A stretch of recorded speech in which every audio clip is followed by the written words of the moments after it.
Hope you always know your worth, though I know that life can hurt.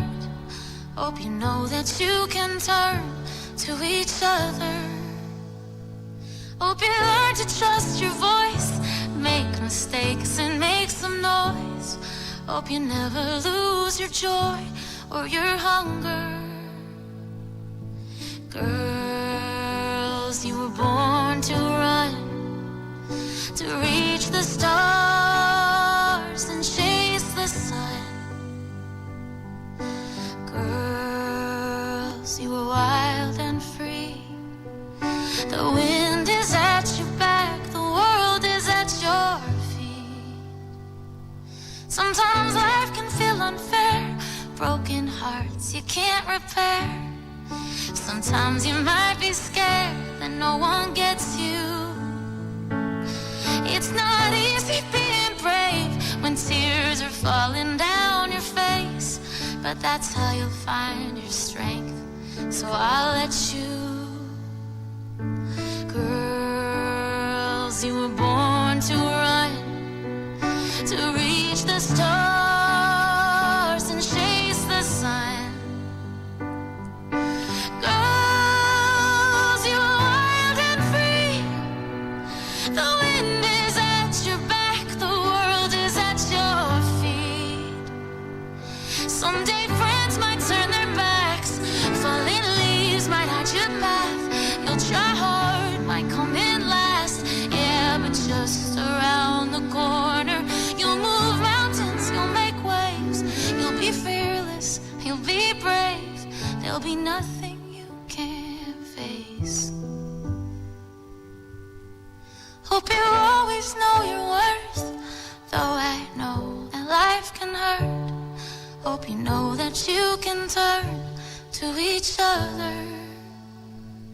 Hope the road ahead is clear, and I hope you know when I'm not here that you'll always have the love of your mother.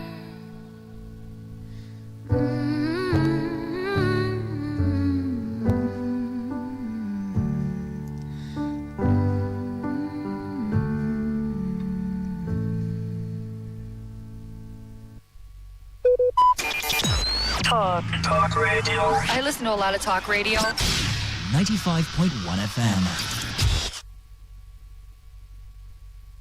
For over 1,000 naira per liter. So the argument that met on Friday, no dissenting voice, and we took a decision on this action. And every union has issued strike directive as saying there is a division. Let them say where the division is having. The NLC does not operate northern branch, eastern branch, western branch. So where is the discordant voice coming from? Let them wait till Wednesday for them to know.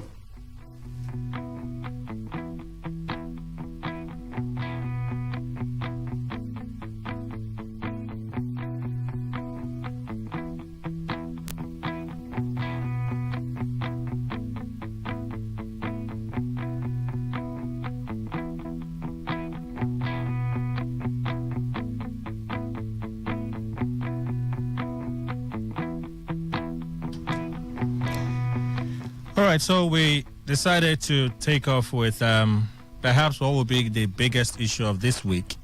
That is the strike. This is not a protest. This is a strike. They are downing tools by Wednesday. Labour insists that it's going to happen. The strike is going to happen. There's a difference between a strike and a protest. A protest can be, we're out for a few days to call attention to certain things, certain issues, okay, concerning us, but we're not downing tools. Strike is a shutdown. We're downing tools. You listen to Joe Ajero there, the president of the NLC, that's the Nigeria Labour Congress.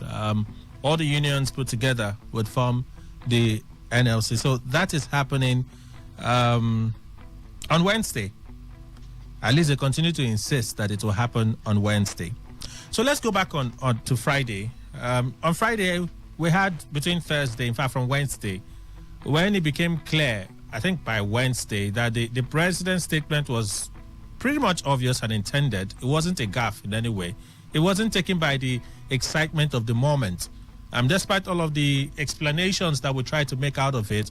And then when the NNPC announced adjustment on the pump price rate, and we went from there to some other issues. And then NNPC GCO decided to go on different media appearances to explain the need for subsidy. And I was really, I wasn't happy hearing some things. And it seemed like we just kept forgetting what we had been told by the previous administration. But the hottest of the trends we saw as of last week was Mele Kyari telling us that, hey, government has been in default in terms of payment of subsidy. In case you missed it, take a listen. 2 and 3.7 trillion naira in 2023, up to half year. You know, I can tell you that not a single naira of that has been funded. And what did we do as NNPC? Because by law, we are required to pay taxes, royalties as any other company. And these are our fiscal obligations, and of course, ultimately to declare profit to our shareholders. But I'm sure you are aware that this company has broken even. We are doing very well. We have profit level of 687 trillion naira in fiscal 2021. So this is huge, but you can't make that dividend available to its shareholder because you have the burden of subsidy. And that burden of subsidy must be financed, because the provision in the law simply means that government will write a check to NNPC at the end of the month for the service that we are providing to the nation. That check has not been written at all. And then what did we do? We held back the fiscal obligation because there's nothing we can do. There's no other way of doing it. Despite the fact that we are holding back the fiscal obligations for 2022 and half year 2023, there's still a net deficit of 2.8 trillion naira that the Federation should have written check for us. And therefore, you have the budget, absolutely, there's a provision. You do not have the cash to back it up. And you also don't have the fiscal obligation that should have come from the NNPC to settle for this. And definitely it means that there is provision of the end of the June, yes, absolutely in the Appropriation Act, but you do not have the cash backing. And therefore you don't have the money. You can't give what you don't have. And I want to borrow something that I had a very, very senior person said this. They say you can't pull water from a dry well. It doesn't exist. Once it's not there, there is nothing you can do. You can't provide for it. So part of the trends last week, and so if he tells us this, the question then would be, is NNPC not doing anything? Like literally, is NNPC not doing anything? They are practically in charge of oil in Nigeria. So are they not drilling oil? Are they not making sales? Are they not doing anything? Is NNPC, because is it that the NNPC is dormant like our refineries are? Like, we are paying money to people that have to show up because they're employed there, but what the core motive and intent of setting up that establishment is supposed to be for, it's dormant. So is that what the NNPC has become? So let me take you back. This was after the PIA came to life, all right, as PIA from PIB. The Minister of Finance then, Zainab Ahmed, gave us an idea, because there was this confusion as to how would the government manage subsidy now that the NNPC, they are going somewhat public or private. I don't even understand it. How exactly would the subsidy issue be managed by the government? Because it was a contentious issue, being that the PIA did not make provision for subsidy. Zainab Ahmed gave us this then.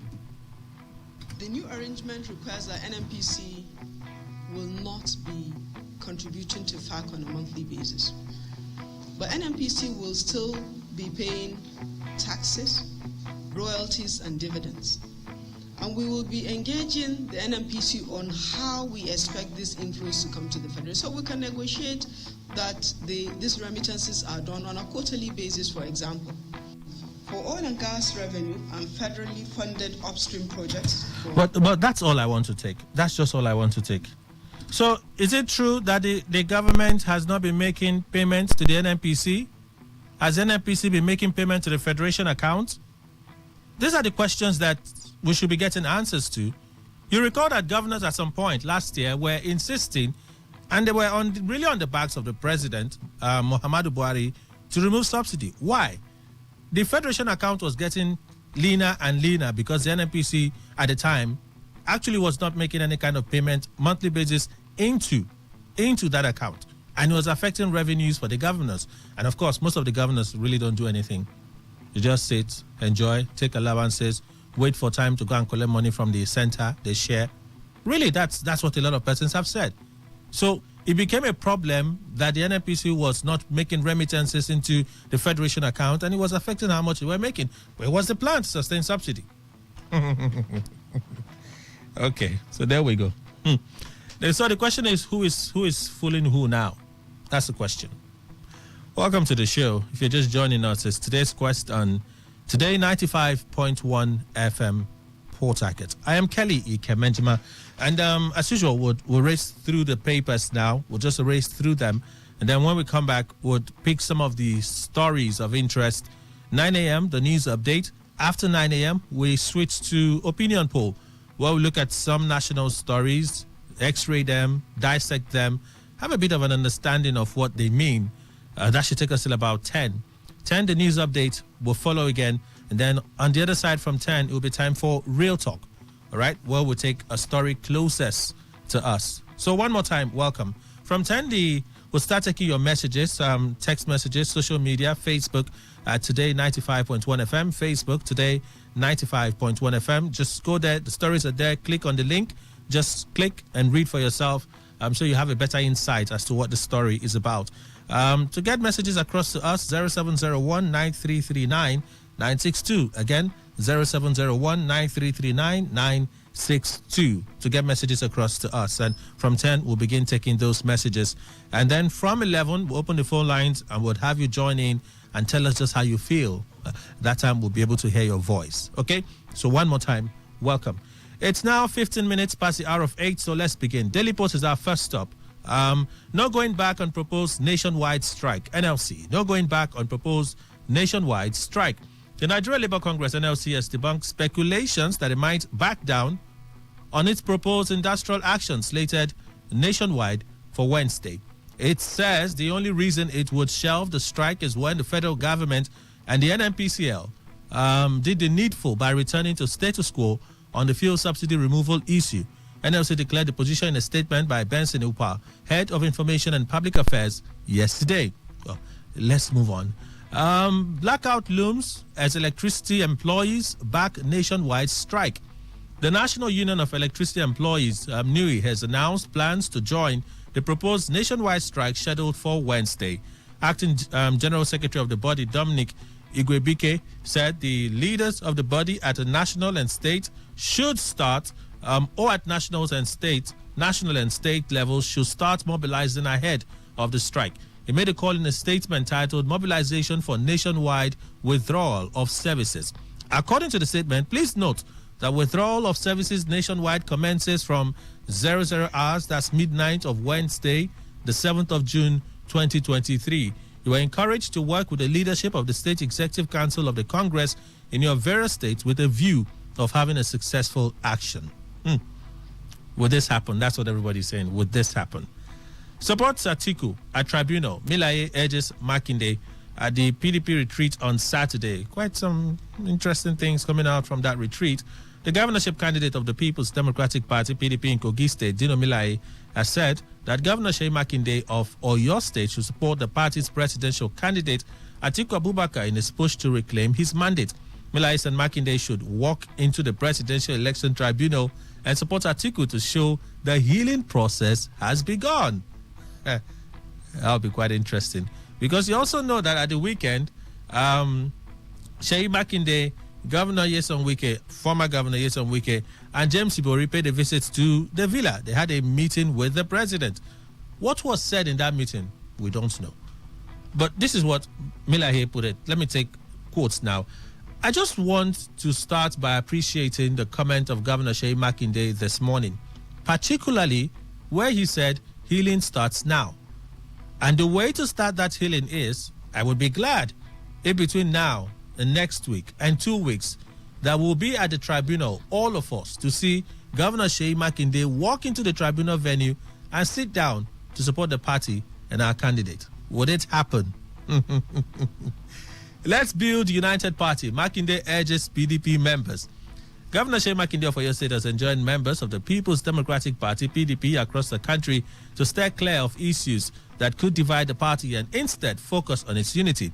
The governor made these allegations or declarations during a retreat organized by the party for elected officials in Bauchi State on Saturday. In his address to the gathering, the governor urged party members to embrace peace and put aside issues capable of causing division in the party as a result of the infighting that occurred during the general election. Okay, you make of it what you will. Your government is temporary. I'll reclaim my mandate, Atiku tells Tinubu. Wow. 2023 presidential candidate of the People's Democratic Party, Atiku Abubakar, describes President Bola Tinubu's government as temporary. Atiku made the remark while stressing that he would reclaim his alleged stolen mandate in court. He spoke during the PDP stakeholders meeting for elected officials of the party in Bauchi State on Saturday. He says PDP or the party itself urged members of the National Assembly of the party not to be rubber stamp members of the National Assembly. But according to Atiku, you are there to serve as a formidable opposition to this temporary administration based on the results announced by INEC and pending determination of electoral challenges in the court.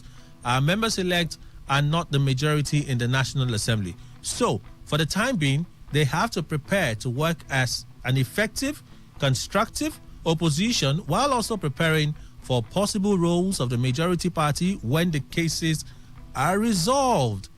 Our government in waiting, so to speak. Vanguard is our next stop. Subsidy. NLC shuns meeting with federal government TUC6 pay rise. Is it rise or pay raise? Pay raise? No. Contextual.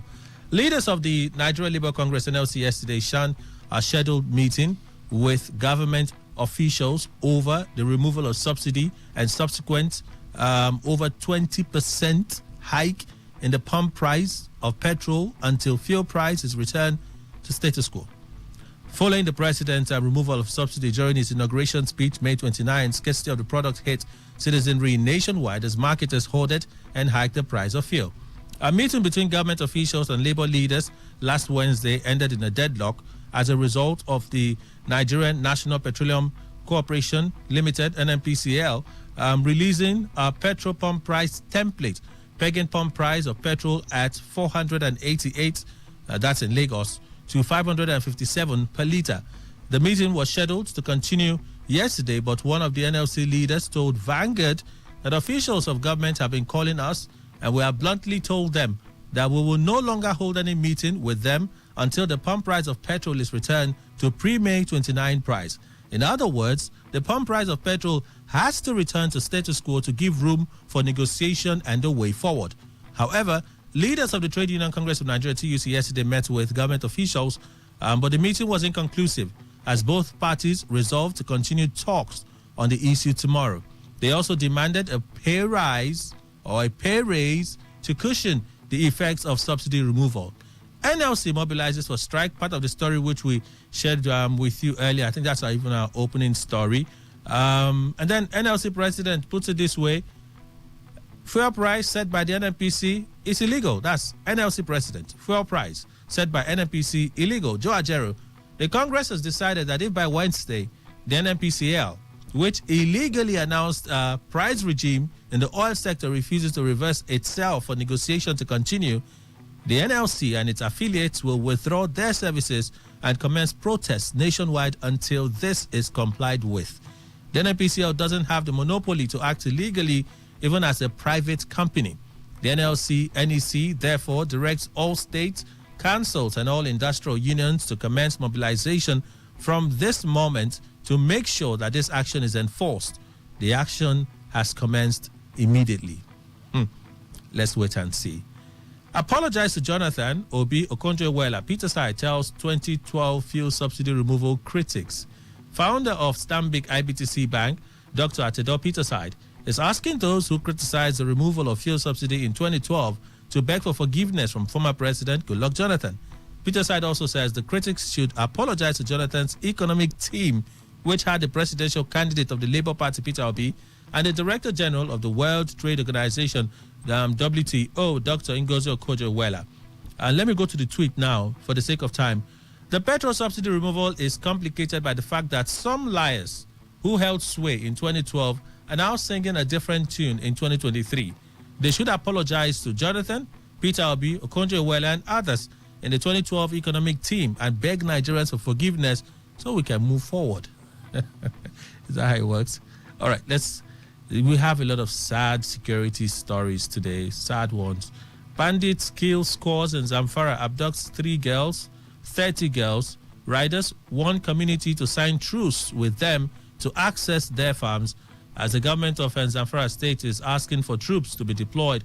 This we'll look at on opinion poll in a moment, so let's just slide over now.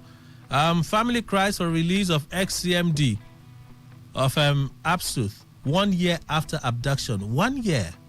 And when I saw this story, I said, is this still alive? Is this still alive? The family of the former chief medical director of Abia State University Teaching Hospital, Absuth, Professor Nwadinachi Iweha, abducted last year. They are appealing to his abductors to free him. We'll also look at this on the opinion poll segment. Let's go to Premium Times. Nigerian Senate whittles down powers of ICPC chair may cripple agency's capacity to fight corruption. A review of the proposed legislation passed by the Senate shows it can render the ICPC chair redundant and incapacitate the commission to fight corruption. Okay? The Senate has passed a bill to amend the law establishing the Independent Corrupt Practices and Other Related Offences Commission, which steeply cuts down on the power of the commission's chairperson. If it gets concurrent approval of the House of Representatives in the absence of Nigeria's president, it may cripple the prime anti-corruption agency's capacity to fight corruption, a review of the proposed legislation has revealed. And then it said a few things. Perhaps we'll look at it on a separate date, but for now we have to move on. You can click on that link and read up for yourself. Terrorists killed 24 in separate attacks in Zamfara State. A follow-up to the initial story, which we'll look at together on opinion poll. So let's move on. Fresh concerns as NCAA rejects Nigeria Air certification request. Rider, NCAA says the certification process for Nigeria Air cannot progress to the second phase due to unavailability of a formal application form and other necessary documents. The Nigerian Civil Aviation Authority has rejected an application from Nigeria Air, the nation's national carrier, seeking certification to proceed to phase 2 in the process of obtaining air operator certificate. The development came less than 2 weeks after the airline's aircraft was unveiled in Abuja. There was also a story trending just at the weekend. Where exactly did the plane disappear to after the unveiling? In a letter titled Request to Proceed to Phase 2 of AOC Certification, written by the NCAA and addressed to the management of Nigeria Air on Friday, the agency hints that the certification process of Nigeria Air cannot progress to Phase 2 due to the unavailability of a formal application form and other necessary documents. Let's move on. Serap urges Tinubu to probe subsidy expenditure, with a rider urged the president to name and shame anyone suspected to be responsible for the alleged widespread and systemic corruption. The Socio-Economic Rights and Accountability Project, SERAP, is urging President Bola Ahmed Tinubu to set up a presidential panel of inquiry to promptly probe the grim allegations of $2.1 billion and 3.1 trillion naira public funds of oil revenues and budgeted as fuel subsidy payments missing and unaccounted for between 2016 and 2019, as documented by the Auditor General of the Federation. SERAP urges him to name and shame anyone suspected to be responsible for the alleged widespread systemic corruption in the use of oil revenues and the management of public funds budgeted as fuel subsidy, to ensure their effective prosecution as well as the full recovery of any proceeds of crime. Daily Trust: bandits gun down Sokoto villagers, disrupt burial. Another story we'll look at this morning on opinion poll from 9 a.m. And then fuel subsidy removal, Ipman says price will crash. We'll look at this as well on opinion poll this morning. And then 10th National Assembly, Tinubu set to meet with lawmakers today. That's lawmakers elect. President Bola Ahmed Tinubu will hold meetings with opposition senators and members of the House of Representatives today, Monday, ahead of the proclamation of the 10th National Assembly. Daily Trust reports that the meetings, which agenda were not revealed, cannot be separate from the need to ensure an executive legislature harmonious relationship and to perfect the process of electing leadership of both chambers of the National Assembly. An invitation to the opposition senators and members-elect, says the president, would be meeting with senators 3 p.m. and members of the House of Reps 5 p.m. All right, let's move on. Cable. TUC demands increase in minimum wage to cushion the effect of subsidy removal. Trade Union Congress has presented the federal government with a list of demands to cushion the effect of petrol subsidy removal on citizens. The demands include an increase in the minimum wage, which the president somewhat mentioned when he had a meeting with APC governors on Friday, tax holiday for certain categories of people, as well as reverting to status quo as negotiations continue. While the government acknowledged the feasibility of the demands, they said the demands would be presented to President Bola Tinubu with immediate effect. Now, a federal government delegation held a meeting with representatives of organized labor, excluding the Nigeria Labour Congress, at the presidential villa on Sunday night. Dele Alake, again, spokesperson for the government's delegation to the meeting, told State House correspondents after the meeting that most of the demands are not impracticable and they would be tabled before the president. He says the president's decisions will be relayed to labor leaders at the next round of negotiations on Tuesday, that is tomorrow. The strike is set for Wednesday. Asked if the other demands by organized labor and the new pump price of petrol be reversed pending conclusion of negotiations, Alake says the decision would likely be taken on Tuesday when both sides meet again. And then on the absence of labor at that meeting, they attributed it to the inability to finalize with the NEC on the part of NLC before the meeting. Okay, so let's move on from there. Sanwo-Olu to NLC, don't go on strike over petrol subsidy. Rider, Tinubu means well for Nigeria. I will go take no. Babajide Sanwo-Olu, governor of Lagos State, is asking Nigeria Labour Congress, NLC, not to go on strike over petrol subsidy removal. During his inauguration speech, the president had said petrol subsidy is gone. Speaking with reporters on Sunday after a post-inauguration church Thanksgiving service, Sanwo-Olu urged labor leaders to join hands with the present administration in its commitment to turn the economy of the country around and make Nigeria a better place for all. He says we are thankful that Mr. President is a product of Lagos. We'll pray for him and everything that he stands for. We believe he will replicate all the good things he has done in Lagos in our country. I want to wish and plead with our citizens, even as NLC has said to us that they want to go on strike. It's not the time for a strike. During the campaign trail, every one of the presidential candidates said they would remove subsidy as the first thing. So, what has changed? What has the current president said, or what has he done that is different from what any of the other aspirants said they would do? I want to plead with the NLC. It shouldn't turn into a political thing, because we have begun to see that. The leadership should know that they are leading a pack of people and they need to restrain themselves. Let us be patient. Let us work around it. NNPC has said there is more than enough petrol. Is it the more than enough, or it's about the cost? 82 ISWAP fighters' families drowned in Borno River after military invasion. Interesting story. You can read up for yourself. And then Ipman to FG, issue more licenses to importers for competitive pricing. Part of our conversation for opinion poll. EFCC lacks constitutional powers to probe Zamfara accounts. We'll begin with this story in a moment, so let me just slide over it. And then we go to fuel importation. Marketers demand equal access to Forex. This is also what we'll look at on opinion poll. So let me introduce members of our panel. Time check in our studios now 8:32 a.m. Let's begin this morning. Quite a lot we have to catch up. Barrister Asim Adams, constitutional lawyer. Good morning, Barrister. Good morning to you, Kelly. Good morning to you, my colleagues here and friends. Good morning to Nigerians also. And the one and only Mr. Emmanuel Ndukwe. Good morning to you, sir. Good morning, Kelly. Good morning, Nigeria. And architect Ebi Bozimo, fellow Nigerian Institute of Architects and certified project manager. Good morning, sir. Good morning, Kelly. Good morning, co-panelists, and good morning, Nigeria. So the table that you gentlemen shook last week, we are still not off it yet.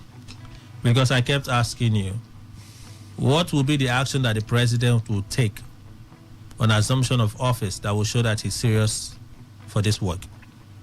That was the conversation we had about this time last week. Because the same set, when we were looking at the inauguration, about this time all the protocols were coming in one by one. Yeah. So did you envisage that it will be this bad? Let me begin with Bryce Adams. Or perhaps this interesting, not bad. Well, it's very interesting. I envisage, such a fabulous, excitement or circumstances. One is because of the fact that before the inaugural speech, on my own, I already, giving what I call bullet points, as if I were the president. If I was given the opportunity to be the president, I listed areas I would have, spoken on that my day of inauguration or swearing in. And I was thinking that the president would have telepathically, listened to me and some other Nigerians. The areas I was looking at, first of all, yes, the removal of fuel subsidy was part of it. But I would have not advised him to make it, throw it headlong. The way he did. The way he did. I was thinking, in my own, thoughts, innermost, was at number one, the issue of, insecurity in Nigeria. Number two was the economy. Then number three, for me, was respect for rule of law. That is, we have a burning issue when people think that we have swept it under the carpet. I don't think it's there. The issue of release of Nnamdi Kanu. These are issues that if you tackle and you bring to the fore, it will deflate, this anxiety and what we're having right now. Okay, so yes, so of the three, yes. It appears that the president is responding to number two. That is just what he's doing now. He's even responding to my number the economy. four. No, you mentioned the economy. Yeah, economy, yes. Fuel subsidy, fuel subsidy, yes. One hand. You also have unified interest rates. That's right. Then you have inflation. Matter of inflation. All borders on the economy. All is the economy. You understand? He's responded to just one of the three that you've that is what he has not even responded. To the whole gamut of what the economy should be all about. Okay, so because it's primordial and it is his rights. That is our rights to demand. If you go to section 16, read the whole of section 16.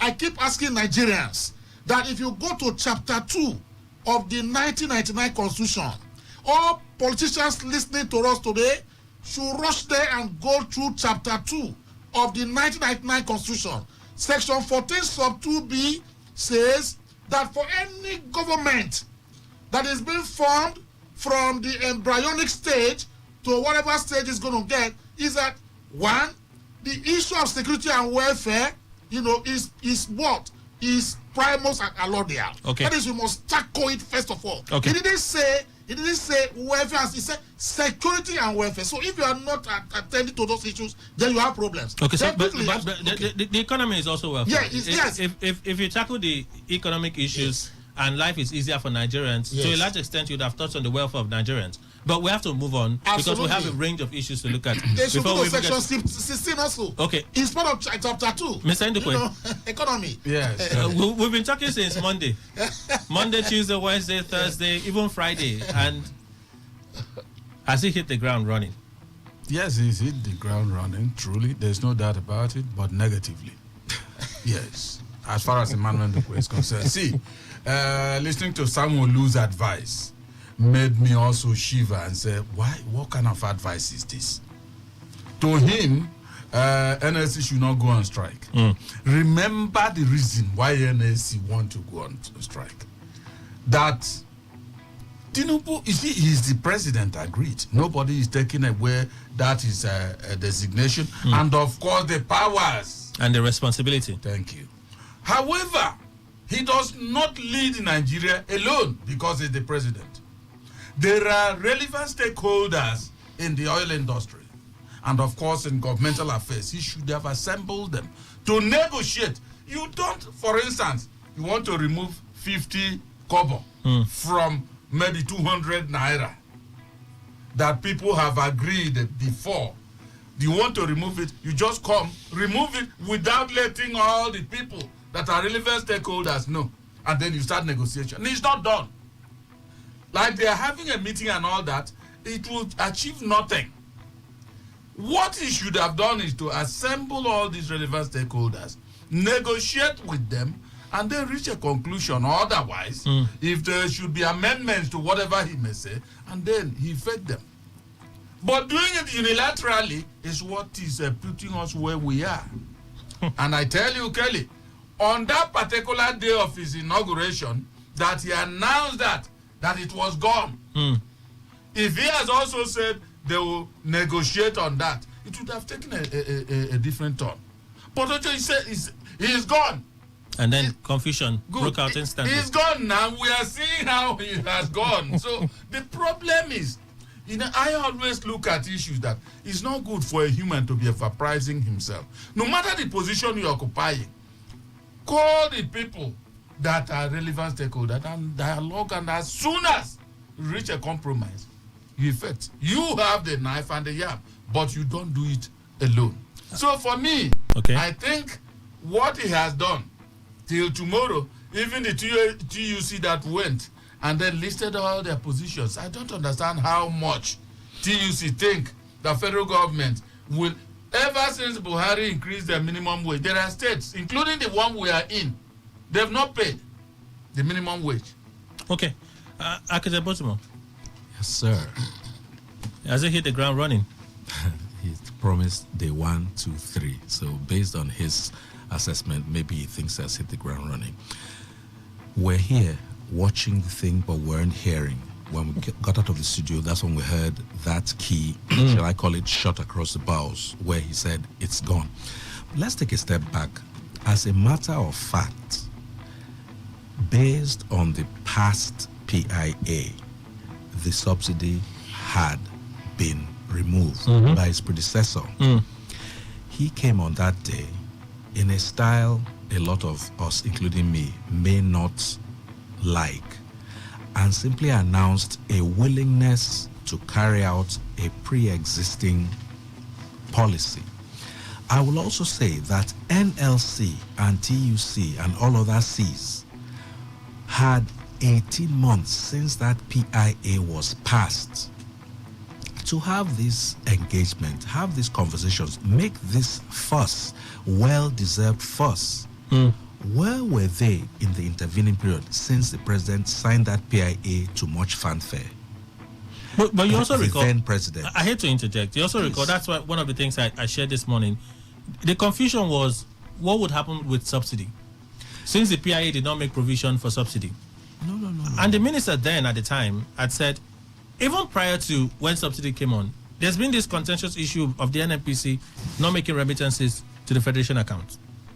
And the minister said, to manage subsidy, the remittance on a monthly basis that the NNPC is supposed to be making to the Federation account, they won't be making that payment.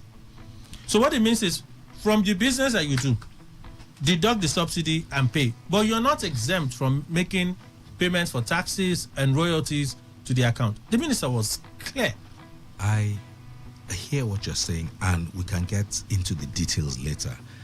There is a trust deficit between the population and the ruling class, and that, I feel, is able to make a single refinery function. NNPC that is getting paid billions every year to people who show up and do nothing. Yes, maybe that's an overstatement, but that, when it comes to the realities on ground at the refineries, they are doing nothing. Is telling us that they are paying subsidy on 66 million liters. Where in this country? You know, they still cannot tell you that they can confirm data this as is my to point. The consumer's end.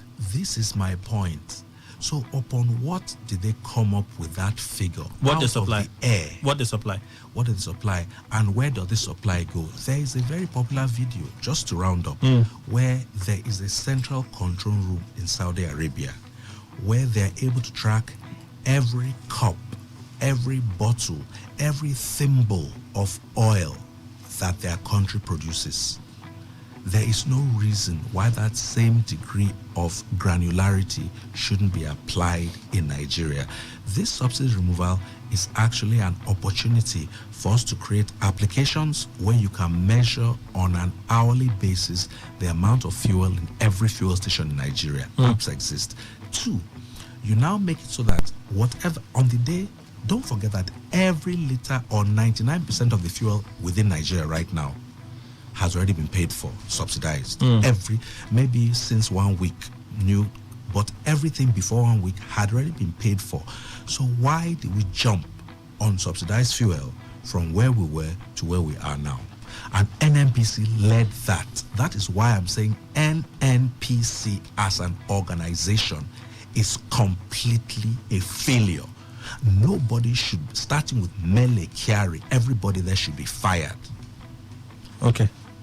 Perhaps a little extreme, but interestingly, not a little, absolutely on point. Okay. Why is he taking a salary when he's not doing the job? Should Kerry be fired and other person's employment status be reviewed in line with performance going forward, or just clear everybody from in the NNPC? You know what? If Kerry can stay there and bring fuel at a proper price, he can stay. But he has not shown any capacity. Okay, so let me not look for further trouble, because Mele Kyari had said, well, what is in Saudi Arabia is not special. There's something fantastic about what's in Saudi Arabia. Why haven't you replicated it here? As I said, I didn't want to look for trouble. He keeps saying, we have enough fuel, Please, sir, just one moment. Sorry, sir. He keeps saying, we have enough fuel. I have no reason to doubt that. If we have 90 days, as they always say, then on the day President Tinubu announced it, the minimum we should have expected to see subsidized fuel should be about 40-45 days. Let's give them half of the year. But on that evening, literally, they raised the price. So something is wrong in the system. Let's go to another story, because I want us to take a little more, and I'll begin with Barrister Adams on this. Okay. It's becoming clearer, going by rulings of court, the clear jurisdiction of the EFCC in prosecution of governors, ex-governors, and officials of state government. This case in Zamfara State, this just jumped. Let me sort this out real quick. Where the court says the EFCC lacks jurisdiction or powers to investigate the accounts of Zamfara State. EFCC lacks constitutional powers to probe Zamfara accounts. Federal High Court sitting in Gusau, Zamfara State, says the Economic and Financial Crimes Commission does not have the powers to invite, serving, and past officials of the state government for the purpose of explaining how the state funds are utilized. Basically, it says the power lies with the State House of Assembly to probe, and I think it's the Auditor General or the Accountant General of the state. It's becoming clearer, because not just in the case of Rivers State because of a perpetual injunction. We've had even Supreme Court's pronouncement on this, that this is where your power lies. You have plenty cases. On Friday, it was trending all over the place. Fireme being investigated by the EFCC. Is it 4 billion or 10 billion? I'm like, are they not aware that the court is made it clear to say this, and from here to here is where your power lies? What do you think is happening? You see, the problem is this: the Nigerian Constitution and also the implementations and execution is where the problem lies. Interpretations. I will not want to dwell into the legalese. That is because we are just trying to periscope, the let me say the periphery of what is going on because of time. Actually, you don't even need law. You don't even need the constitution for you to understand that in a true federalism, or what we call federalism, cases of criminality ought to be, balkanized and divided. That is, it's not something that a particular, arm of government will feel that I have control over Nigeria, so I will prosecute and do whatever I want to do with all cases. The governors of the state, for instance, under the doctrine that we have in the constitution, is that you have local government, state government, and what? The federal government. Is it not so? Now, if a local government chairman, should embezzle River State money is for River State, by virtue of that section 165 of the allocation, when they go and get the allocation, they divide it to states. They now say this is for Rivers State, this for Abia State. So they give you your money to go and spend it the way and manner you want to spend it. Now, if you get the allocation from Abuja and you bring it, and a local government chairman is embezzling that, the state government of Rivers should be able to prosecute the local government, person without the involvement of the federal agency called EFCC. Likewise, the governor of the state. If the governor of my state embezzled my money, they should, or we should be able to prosecute him because he took the money of Edo State. You understand the point now? Now, if I work in the federal ministry and I embezzle, finances, corruptly in federal ministry of mines, the EFCC can prosecute because that's a federal agency. Police or whatever, federal agency. You can prosecute ministers of federal agencies or whatever the case may be, but the states and local government, you don't need to do that. That's what the Supreme Court said. It's been a long time, but people think that the only laws we have in Nigeria is laws made by, through the 1999 Constitution or maybe some other, extant acts. They forget to realize that, like Lord Dennis said, that, orders and judgments of court, take, precedent where there's a vacuous position, that is a vacuum that the law in the Constitution did not provide for it. So the courts, they make orders too. They make laws. To fill that vacuum. To fill that vacuum. So the Supreme Court judgment is a law in itself. It might not have emanated from the three chambers of lawmaking in the National Assembly TC as the case may be. Why do you think, or why is it that the EFCC, they continue on this path? The point is this, by virtue of that particular act that set up the EFCC Act. Thank you very much. You understand? That is why they are operating in this particular semblance. So we have asked that particular, act should be amended. It's very simple. The National Assembly, by virtue of powers given to them under the Constitution, they have the right, and ability to and capacity, to amend acts that were created by them. So what they need to do is that that particular act should be amended. So is the Supreme Court? Yes. Is the Supreme Court not aware, or perhaps there's no way the EFCC, the laws that set up the EFCC, will be higher than the Constitution of the Federal Republic of Nigeria? Absolutely. No way. No way. So the Supreme Court and the learned justices of those courts would have looked at what act set up the EFCC, the Constitution, side by side. That is what the Supreme Court said. So if that is the case, yes, whether the act allows them to do to an extent investigation into state funds and appropriations and all of those things, when it is clear that the Supreme Court says you have no powers to do what you are doing, why exactly is the EFCC continuing on that path? It is because of what we refer to as executive rascality. You find out that it's very difficult because the Supreme Court made that particular order that the EFCC does not have such powers under the Constitution, because an act of Parliament can never override, the Constitution. Any act that is inconsistent, with the Constitution is null and void to the extent of its inconsistency, as the case may be. Supreme Court pointed out that particular aspect that you don't have that right under this Constitution. You see, EFCC, you are an agent of the federal government, as the case may be. So you cannot, go out of your jurisdiction and begin to go after state governors and local government areas. But we have found that when you see governments that do not obey court orders, because ordinarily what would have happened is that by virtue of the fact that Supreme Court gave that judgment some years ago, what would have happened is that the federal government, state government, any other government at all would have obeyed that particular order, hook, line, and sink, as the case may be. But what they do, the age of the federation will not do that. Because you know why? The age of the federation has the EFCC under his cover.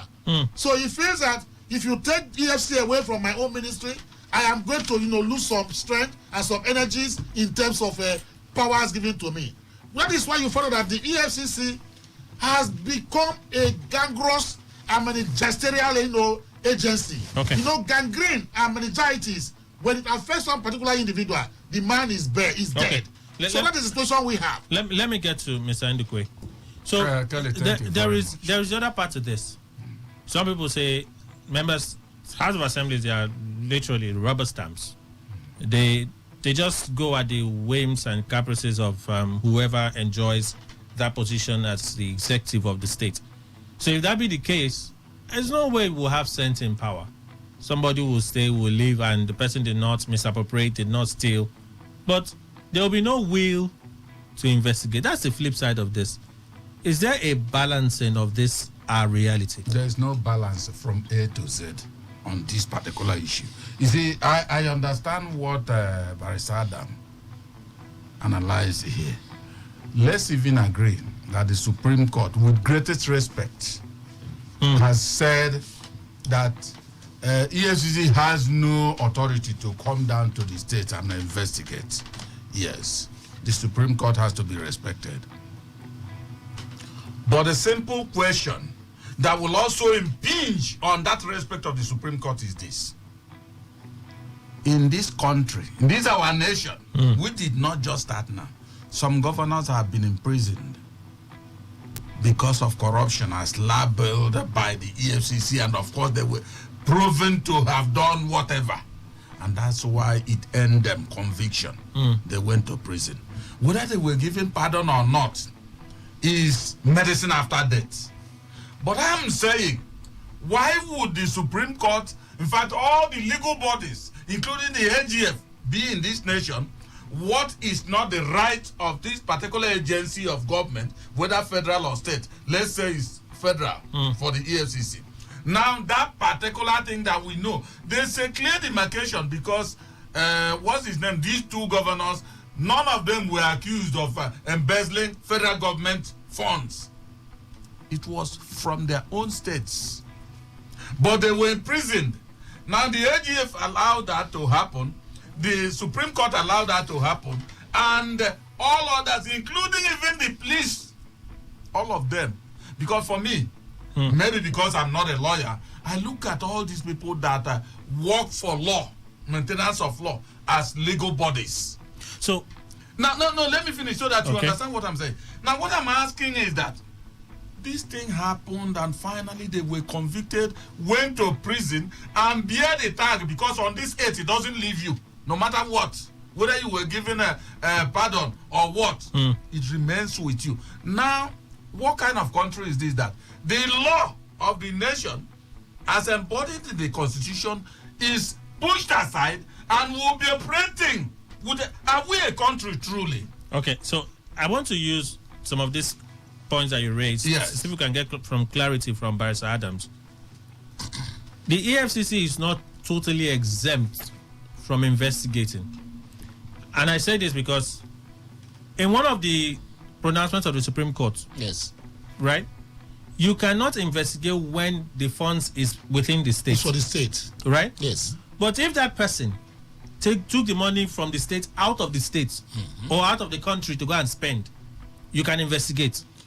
Does it mean that the state government can call the EFCC to say, look at this man, he has taken our money beyond our jurisdiction, that is our state, and he has set up 1, 2, 3 in that state, 5, 6, 7 abroad, investigate him, and if there's a cause for prosecution, prosecute. Could that be what is happening with the cases that Mr. Ndukwe raised? See, the point is what you don't have. If you don't have any right to do investigation like the EFCC, for instance, the Supreme Court is saying that cases of corruption, it is as the case may be, you don't have any right, to investigate state governors. So how come the EFCC could get conviction on those former governors? The reason is because, like what I said, executive rascality that took place, and the Attorney General of the Federation turning a blind eye, to the order and judgment of the Supreme Court. The Supreme Court of the land ought to be protected by the AG Federation. But those when they are playing ostrich, Barrister, those matters were appealed to the Supreme Court. Of course. So of course. If they were appealed to the Supreme Court, why didn't the Supreme Court throw them out? That is what we're talking about. We're having the problem of Nigeria in our hands. You can like what you said rightly. These are questions we have asked also. The same question we're talking about. Sorry, I have to digress a little. The same question we keep asking, that if a court does not have jurisdiction, why entertain a matter? Yeah. That is what we call the holding child syndrome in Nigeria today. Magistrate courts don't have jurisdiction to handle some certain, criminal matters like murder, etc. But the Nigerian police will charge a suspect or an accused person before a magistrate court who lacks jurisdiction, and that person that lacks jurisdiction will not send that person to what they call ATM today. You understand? If you lack jurisdiction to entertain a matter, why handle it in the first instance and send some? So this has been the bane of the judiciary and the executive rascality we're talking about. They are working hand in hand in fusion, to subjugate our rights and whatever the case may be. We cannot explain some about all these things. We have to go for the news. When we come back, we'll pay some bills after the news, and then we'll begin with Akdebozimo's opinion on this. The moral side. If the law says they cannot do this, what can the people do when they suspect that someone, a chief executive, was stealing their money, broad daylight robbery, and they cannot go to the State House of Assembly to say, probe this person? The State House of Assembly will not do anything. But we'll be back after. That is what one writer said. He said, if the EFCC does not prosecute, the Fed that does not prosecute the governors of the state, that the houses of assemblies of all the state will not have that particular audacity and courage to prosecute a governor that has brought them over. The news update just around the corner. Stay with us.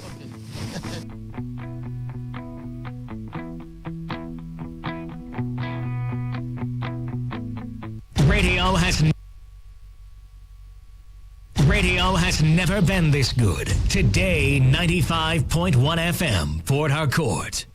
Whether it's happening in Port Harcourt, South, Nigeria, or around the world, we've got you covered. On air, online, delivering balanced news and unbiased analysis. Today, 95.1 FM. Today, 95.1 FM, Port Harcourt. News update.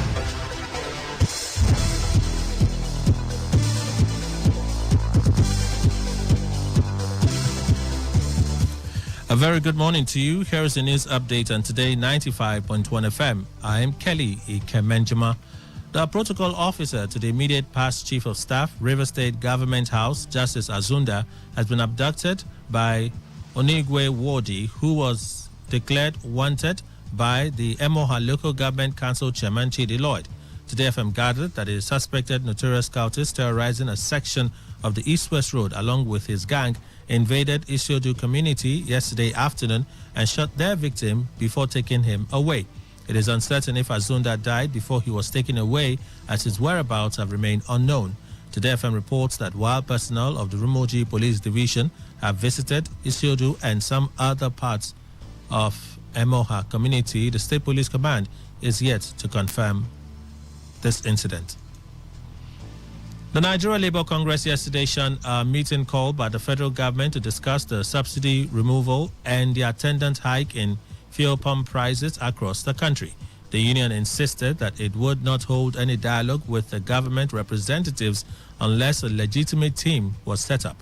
However, the Trade Union Congress officials attended the meeting, which was a follow-up to the talks held with the NLC at the Presidential Villa Abuja last week, which ended in a deadlock. Electricity workers have also vowed to join the strike and plunge the nation into a blackout in protest against the removal of fuel subsidy by the Bola Tinubu administration. The Senate has indicted the Office of the Accountant General of the Federation over failure to repay short-term loans given to ministries, departments and agencies from special funds accounts totaling 910 billion naira. The lawmakers discovered this after a thorough investigation by the Senate Public Accounts Committee chaired by Senator Matthew Hoajide following the submission of the 2017 Auditor General's report. According to the query, loans and debts arising from special fund accounts totaling 910 billion naira show that the balances remained unpaid throughout the year, although the loans were meant to be short-term.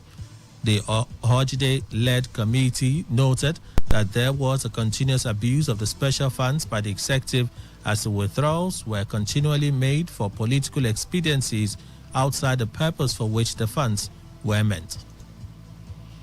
The People's Democratic Party has called on President Bola Tinubu and Vice President Kashim Shettima to take a cue from the late President Umaru Yar'Adua by publicly declaring their assets as a demonstration of their determination to lead by example. The PDP stated this through its National Publicity Secretary, Degbo Logunagba. Logunagba said it is not enough for the President and the Vice President to fill asset declaration forms and return same to the Code of Conduct Bureau just to fulfill the requirements of the law. Logunagba urged both men to show the world that indeed they are different by following the path of Yaradua in declaring their financial and material worth before Nigerians publicly. On the foreign scene, Russia's defense ministries says it has thwarted Ukrainian offensive in Donetsk, claiming to have killed 250 troops and destroyed 16 tanks. Video of what Russia says as the battle appears to show military vehicles coming under heavy fire in fields. But there has been no comment from Kiev, and Russia's claim has not been independently verified. A Ukrainian counteroffensive has been long awaited, but Kiev says it will not give advance warning of its start. And that's the news update on Today 95.1 FM. I am Kelly Ikemenjima. Good morning. This is Today 95.1 FM, Port Harcourt, voice of the people. Welcome to Raleigh Academy. This is a live transforming online business education program on radio where we share some of the latest information on the benefits of e-business and e-investment as powered by Raleigh Academy. Well, Raleigh Academy is a reputable organization that offers educational services in online businesses and financial education.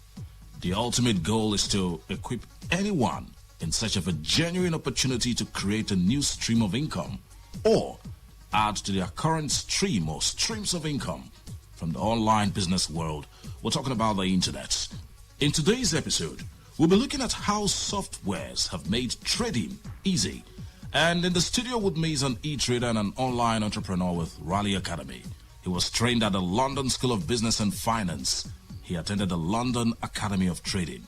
He has certification in technical analysis from Cyprus. My guest has gathered over 12 years' experience in financial trading and technical analysis. He has consistently organized several hours of webinars, seminars, workshops, and coachings on trading and financial market analysis. He's truly a force to be reckoned with in the online business space. It's my pleasure to introduce my guest, Mr. Michael Akinwale. Michael, thanks for joining us. Thank you so much, Lekon. It's a beautiful day to be in the studio. Great. All right, so our topic today is how softwares have made trading easy. But before we go into the details, let's first understand, what is trading? Let me start from the basics, all right?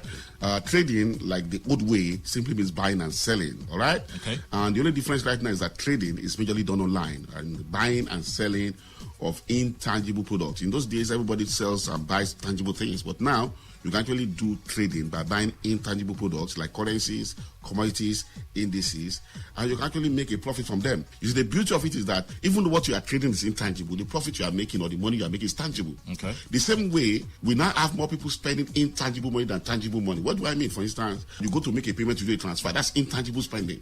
Okay. You go to make a payment, you use POS. That's intangible spending. So these days, the same way you don't see the money you are paying electronically, you can actually buy and sell in the electronic market and make money. So that's simply what trading is all about. Interesting. For those who might be hearing about online trading for the first time, all right, how does trading work exactly? Okay, let's start from 3 simple steps. The first step in trading is that, number one, you need to open an account with a broker, a regulated broker. What the broker does is that it's a company that actually gives you access to the market, because as an individual, the market is too big for you alone to go buy and sell. Immediately you have access to the broker, if you open a trading account, then you'll be given access to the market in the form of prices. So on the broker's platform, you see prices moving up and down. Okay. And when you see prices move up and down, it means you can begin to buy and sell. So that's basically how trading works. The beauty of it now is that even on your phone, on your laptop, or any of your device, you can actually do that now very easily. Let me give us a practical example of how people actually make money in trading, all right, so that we can understand. So let's use oil as a case study, the same crude oil that Nigeria produces as a major commodity. Okay. All right. Now, between December last year and this year, oil has moved from $60 to $130 per barrel. I think majorly the increase of that price is due to the war in Ukraine. Yeah. You get what I'm saying? So because of that war, oil is going up. For those of us who understand how trading works a little bit, that's about 700 points gain in the price of oil in the last few months. Now, for somebody who bought oil at $10, for instance, per price movement, that's about $7,000 profit in oil. Okay. And the way you're doing it is that it's right there on your phone or your tablet or your laptop. You place a buy, the price of oil appreciates, and then you make a profit. All right, Michael, this is getting more and more interesting. Okay. So our main question now. Yeah. How have softwares made trading easy? Okay, the truth of the matter is, I can tell you, softwares has really made trading to be very easy. Let's start from a simple trader. Let me start from somebody who is just a simple trader who actually does simply buying and selling. So the first thing a trader needs to do, for instance, is you need to do some simple analysis. For instance, in the previous example, I told you the price of oil appreciated. So the question is this: how do you know when oil was about $60 per barrel that in the next few months the oil is going to go up to that price? So traders actually thought first to analyze market. But guess what? There are softwares now that can even do the analysis for you. No. So those softwares, they will just give you an arrow that points you that now we expect price to go up or price to come down. Now, that analysis, normally you have to go to school. For instance, I had to go to London Academy of Trading, and I spent a whole month learning how to do analysis to know where price is going. Okay. But now, softwares can do that analysis for you, making your life very easy. So for instance, you open your chart now, you see an arrow pointing up, it means buy. An arrow pointing down means sell. So we have softwares that do that. Secondly is that we now even have softwares that when it sees an opportunity after analyzing, the software will send you an alert, either by SMS, either by email, or by an alarm, the way your alarm bell rings, that tells you there's an opportunity in the market now, you can go and buy or sell. So you don't have to sit down and be watching the screen 24 hours. Anytime there's an opportunity, the software will alert you. Those kind of softwares, we call them semi-automated softwares because they don't do the trading for you. They only alert you when there's an opportunity. Okay. You have to go there manually by yourself to do the buying and selling. But guess what? We now have what we call the fully automated softwares. These softwares will do the analysis for you. Not just the analysis, they will also do the buying and selling for you. So if you're somebody who, for instance, maybe you are very busy, you don't even want to learn too much about this business or you don't have the time to learn, then you can actually do automated trading. So you install the softwares, it does the analysis for you, it does the buying and selling, it makes the profit. Your own job is just to check the account once in a while, see how much profit has been made, and withdraw it to spend. Amazing. Some people are very skeptical about softwares. Yeah. How reliable are they exactly? Okay, some of us who work a lot around computers, we understand that when it comes to computer, the computer itself doesn't have a mind of its own. The computer is actually works on this concept of garbage in, garbage out, value in, value out. So it is what you program into a computer that it produces. If you program rubbish into it, you get rubbish. Okay. If you program value into it, you get value. All right. So those softwares are designed to do the things you program them to do. That's one. Number two is that even before we use any software, we do a lot of testing. One of the major things that make things work in this life is that before you use it in the real life, you test it. All right. After you test it and test it and test it in all market conditions, and you start it is doing well, it gives you confidence to use the software because you've tested it. Even when you employ human beings, do you just employ them and tell them to start? For instance, you want to employ a driver. Do you just say, take key and start driving me? No, you test him. The same way, before you employ a software to work for you, you test the software. We call it back testing in trading. After you've done the testing, you look at what's market conditions, see the result of the automated software.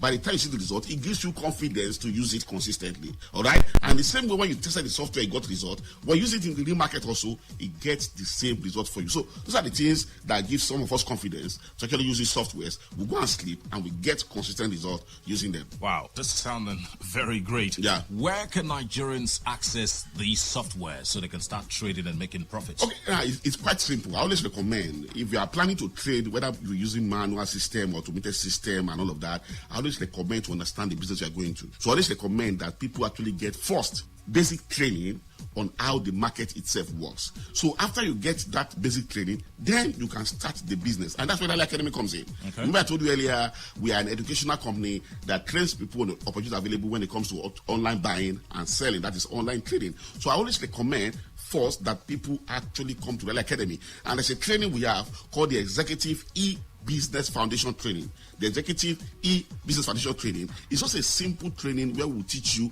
how the market works. And at this training, we're going to be helping you to actually open your trading account. Are you getting me? Okay. That means the trading account you're going to use. We're going to be looking at how the market works, commodities trading, currencies trading, stocks trading. How do you buy? How do you sell? When is the best time to buy? After that, we'll begin to introduce you to these softwares, both semi-automated, fully automated, and manual softwares that you can actually use to get results. And not just any softwares. These softwares that top traders in the world actually use to achieve consistent results. We're going to be looking at them at this training. And I can tell you, you cannot afford to miss this training. It's going to be great. All right. It sounded like a very power-packed training. Absolutely. How much does it cost to attend this e-business foundation training? Actually, this training is coming to Nigerians absolutely free of charge. Nigerians are paying nothing to attend this training. Real Academy, from our head office in Europe, they are sponsoring this event. And I can tell you there is no training like this ever in Nigeria, where we are looking at manual trading, semi-automated trading, and automated trading, so that Nigerians can begin to maximize the opportunities in the market. All right? So the training is coming to you absolutely free of charge. And guess what? You can actually be a businessman, you can be an employee, you can be an investor, retiree, job seeker, housewife. Are you getting me? An entrepreneur. As long as you're looking to start making money from e-trading, you should be at this training. There's no requirement to attend. You don't need to be a computer guru. It's free of charge. And I can tell you, you'll never be the same coming for this training. Opportunities, they say, come but once. This might be it. Can you tell us the dates and the venue of the training and how participants can register to attend? The training will be taking place for 2 days right here in the city of Port Harcourt.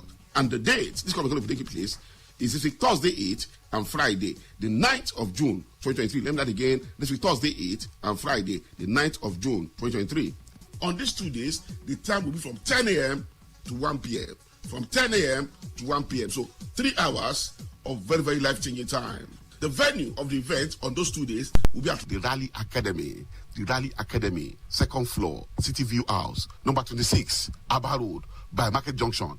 Right here in the city of Port Harcourt. The Rally Academy, 2nd floor, City View House, number 26, Abba Road, by Market Junction. Right here in the city of Port Harcourt. Very popular place, I can tell you. You cannot miss it. It's very important that you register to be at this event so we know you are coming and we can prepare for you.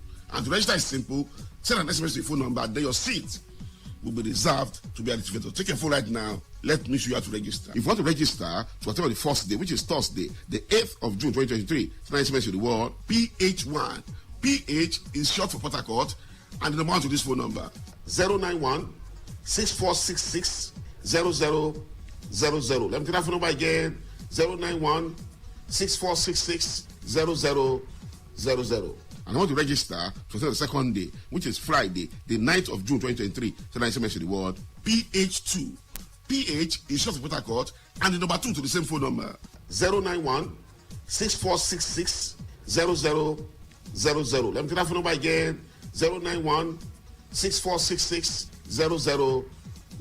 Let me take that phone number again 091 6466 0000. Thank you. What else would participants benefit at this training aside these other things? Well, it's already power-packed, but there are still other things that are going to benefit. And the activities, the first is that all participants at this training, you're going to be going on with an educational DVD. In this DVD, there are videos on trainings on these online businesses. You can keep learning when you get home. All right? So we're going to be giving this DVD to the first 100 people to register to attend this event. So begin to register now to come and pick up your DVD. Secondly is that we are going to be giving out our 123% bonus. This is year 2023. We are giving out about 123% bonus. This bonus is cost to at least 123,000 naira. That's going to be credited to people's trading account. This one is actually for e-trading. It's going to be credited to people's trading account for them to start the business of e-trading at this conference. Thirdly, is that we're going to be giving out free domain and free hosting for those that want to do their automated e-businesses. Are you getting me now? We're going to be giving out free domain and free hosting. So be at this event, pick up your DVD, pick up your bonus, pick up your free domain and hosting, and I can tell you, we can still make this year, 2023, very great. So can you give us the dates, the venue, and the time of this conference, and how participants can register to attend? The training will be taking place for 2 days, right here in the city of Port Harcourt. And the dates, this is going to be taking place, is this week Thursday 8 and Friday, the 9th of June 2023. Let me that again. This week Thursday 8 and Friday, the 9th of June 2023. On these 2 days, the time will be from 10 a.m. to 1 p.m. From 10 a.m. to 1 p.m. So 3 hours of very, very life-changing time. The venue of the event on those 2 days will be at the Rally Academy. The Rally Academy, 2nd floor, City View House, number 26, Abba Road, by Market Junction. Right here in the city of Port Harcourt. The Rally Academy, 2nd floor, City View House, number 26, Abba Road, by Market Junction. Right here in the city of Port Harcourt. Very popular place, I can tell you. You cannot miss it. It's very important that you register to be at this event so we know you are coming and we can prepare for you. And to register is simple. Send an SMS to your phone number, then your seat will be reserved to be at this event. So take your phone right now. Let me show you how to register. If you want to register to attend on the first day, which is Thursday, the 8th of June 2023, send an SMS to the word PH1. PH is short for Port Harcourt, and the number to this phone number 091 6466 0000. Let me take that phone number again 091 6466 0000. And I want to register to attend the second day, which is Friday, the 9th of June 2023. Send an SMS to the word PH2. PH is short for Port Harcourt, and the number 2 to the same phone number 091 6466 0000. Let me take that phone number again 091 6466 0000. Let me take that phone number again 091 6466 0000. Thank you. All right, Rally Academy is out to train Nigerians on how to make money online. This is an opportunity. But remember, we always say knowledge is power. But if we do not put these things we learn into practice, hey, knowledge can be power. Take this opportunity and be a part of this training. Thank you very much, Michael, for coming on the show. Thank you so much, Michael. Bye for now. Bye.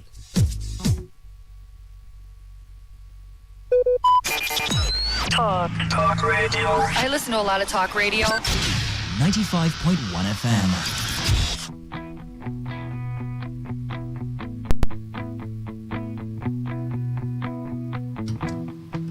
All right, well, thank you for staying with Today 95.1 FM. Still today's quest.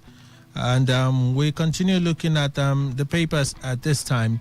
We'll go to opinion poll, but before that, we'll just take the thoughts of Architect Bozimo on this court issue, powers and jurisdiction of the EFCC to prosecute ex-governors and officials of state government. That ruling was really quite explicit. Let me see if I can read out a bit more as to what the judge said in that case, because literally the EFCC were restrained completely from prosecuting, investigating any official of Zamfara state government. So having gone through the processes filed by the parties, Aliyu granted all the prayers of the plaintiffs, stressing that only Zamfara State House of Assembly and the Auditor General of the state are vested with the constitutional authority of seeking explanation or inviting public officials on how the state's money is being spent, and not the EFCC or the AGF. So it's actually the Auditor General of the state. The state government had also prayed the courts to bar the EFCC from inviting, arresting, or detaining any government officials as regards the appropriation of public funds in the state, as such contradicts the power of the anti-graft body. That's what the court has said. And I want to quickly take the reaction of Architect Bozimo real quick on this subject. We have the rule of law, and we understand that it seems like we have some gray lines here that makes it overlapping somewhat. And then when the Supreme Court makes one pronouncement, and then you have, or we can say, varying or clear disobedience of that pronouncement. But there's the issue of, can we trust the State House of Assemblies to be bold enough, courageous enough to begin cases of prosecution against the executive of the state, or even a past executive, especially when that executive is a very popular governor that just left power, and then there's a new one, and they all seem to be loyal to that former governor? Politics anywhere in the world is an ecosystem. As Barrister Adams has said, if a federal government is unable or unwilling to prosecute people, it seems implausible that quote-unquote mere state appointees would be able to do that. There's something else. Until we all understand that the whole purpose of government is for the uplifting, betterment, and welfare of the people, then I think we'll still get tied up in these, should this person have jurisdiction or not, whether or not, because if you have actually earned your role in a state house of assembly based on your popularity at that level, surely you should believe you have it. But unfortunately, in our political system, many of them are literally anointed candidates by an executive, funded by an executive, given the support, whatever that may be, by the executive. So when they enter office, they are beholden to that executive.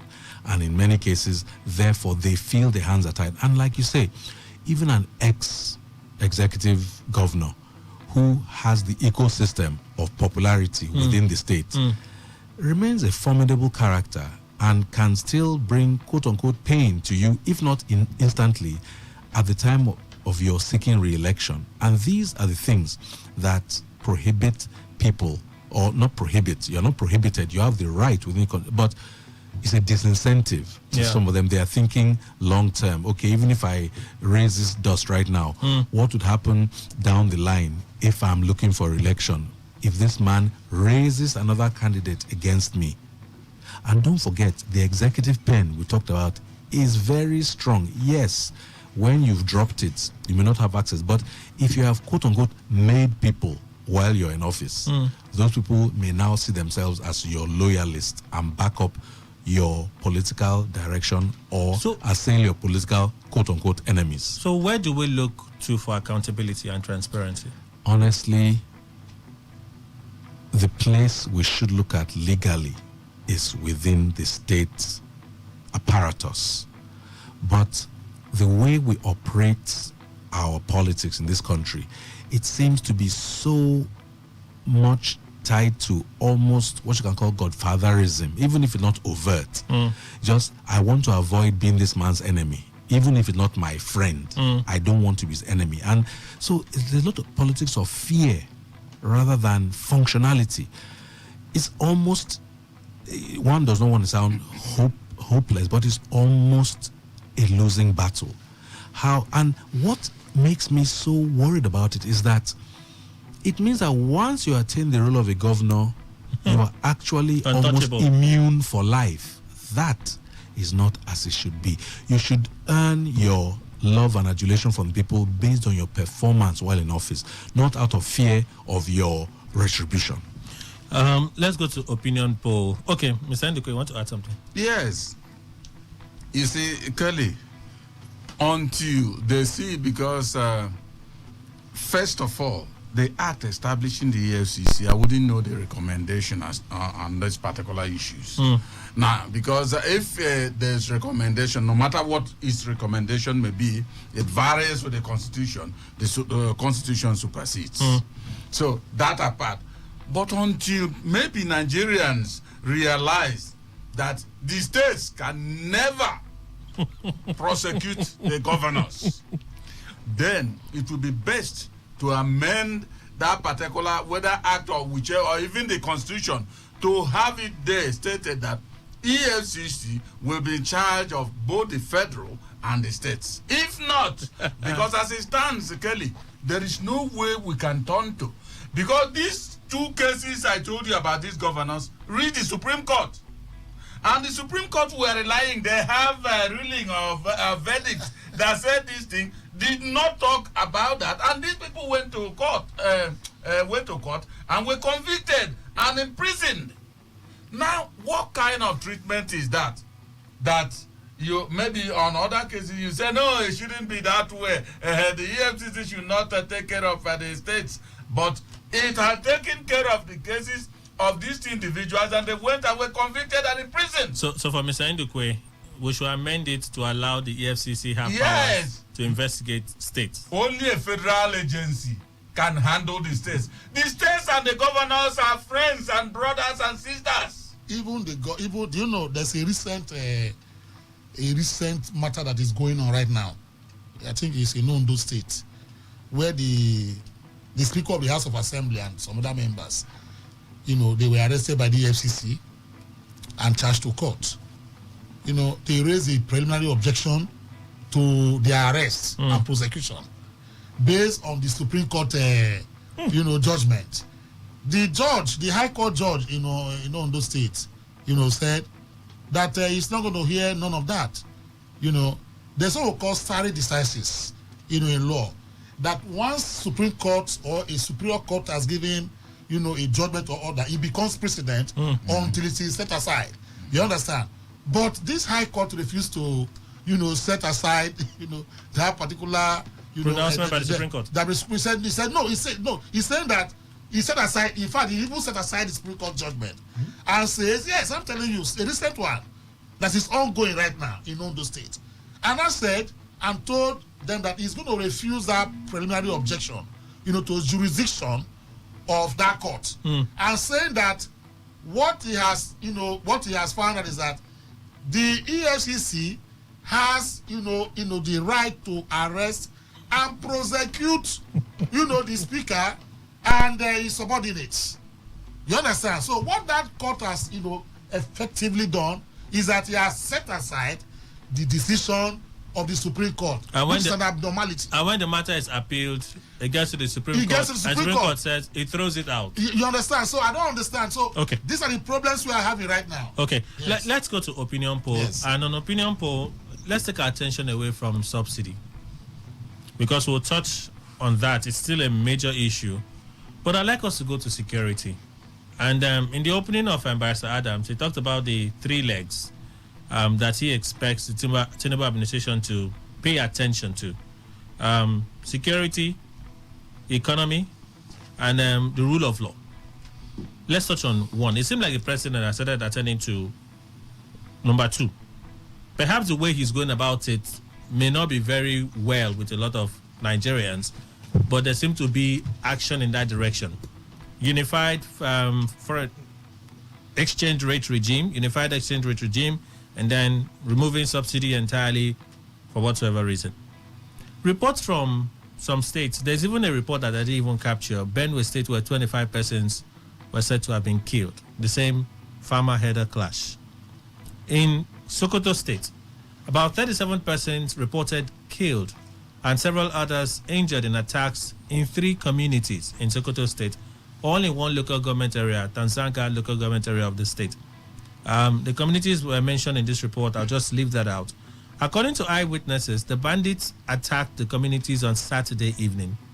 Now, the immediate past chairman of the area, Bashir, while confirming the attack, says 18 persons were killed in one of the communities, 17 in another community, and 2 in another community. That makes an average of 30.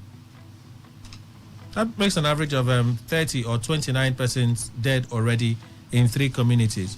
It says they even wanted to bury them, those that were killed in the night, but the bandits came back and dispersed them.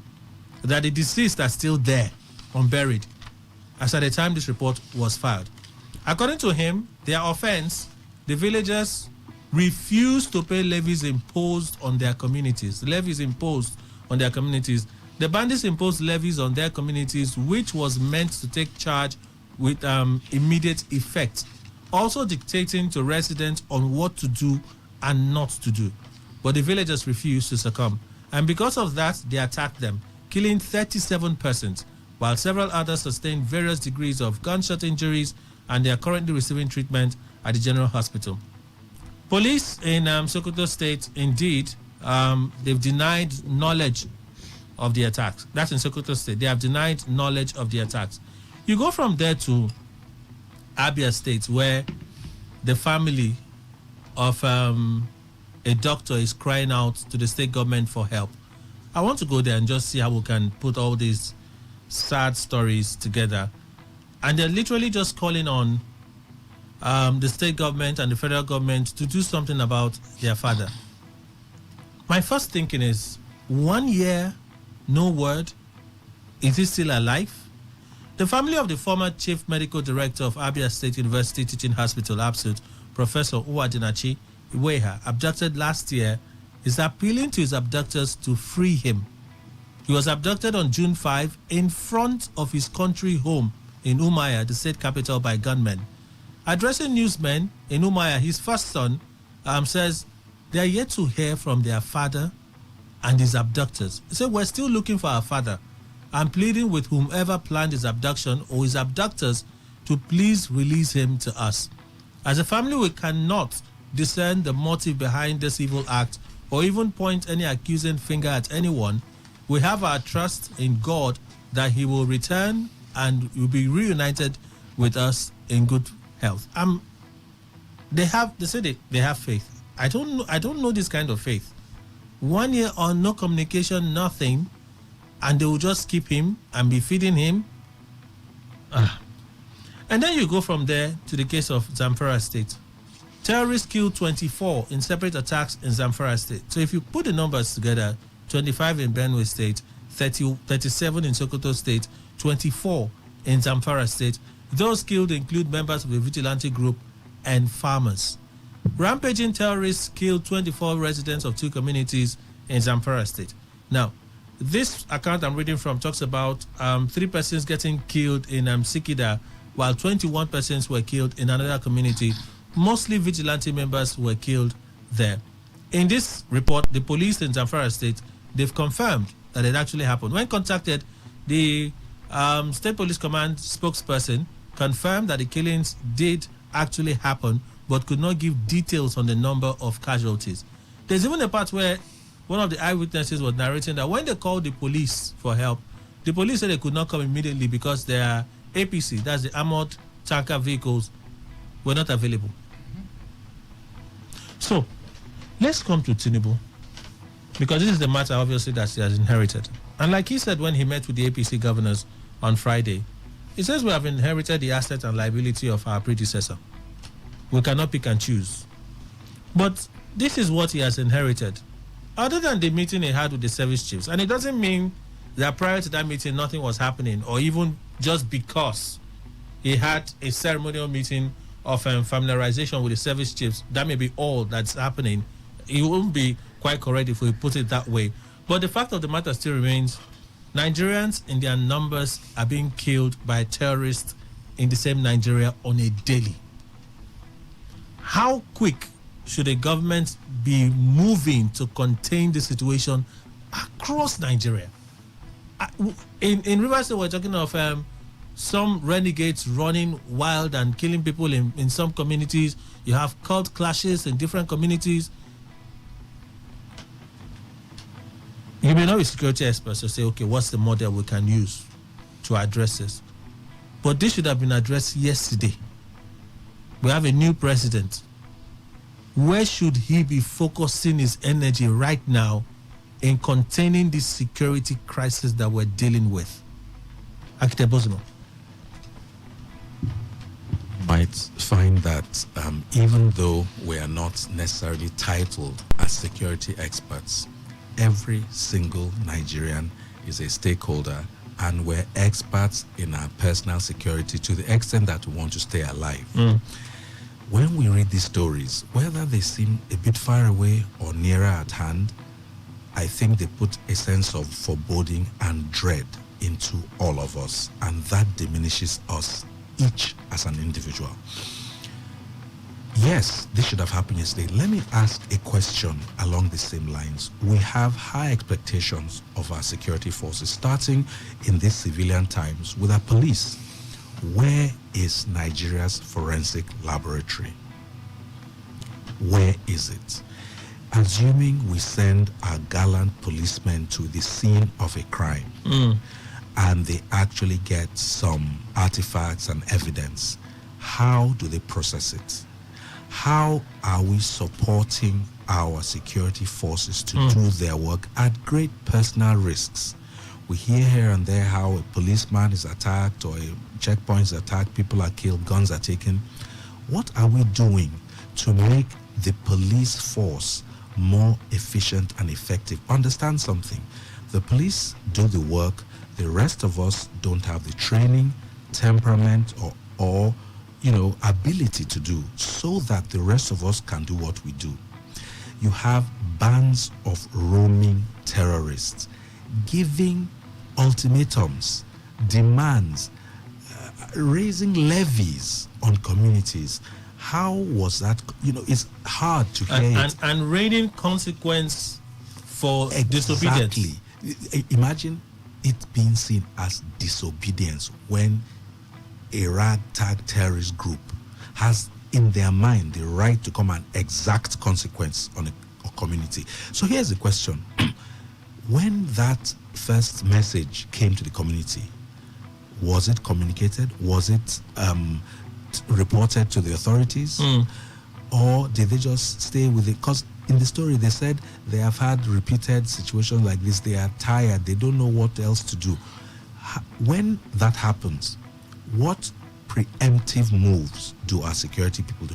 Look, I've heard too many times how bands of roving terrorists come on motorcycles and come, destroy and go away.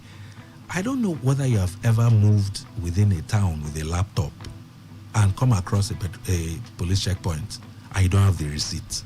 No, me have harassed them for harassing me.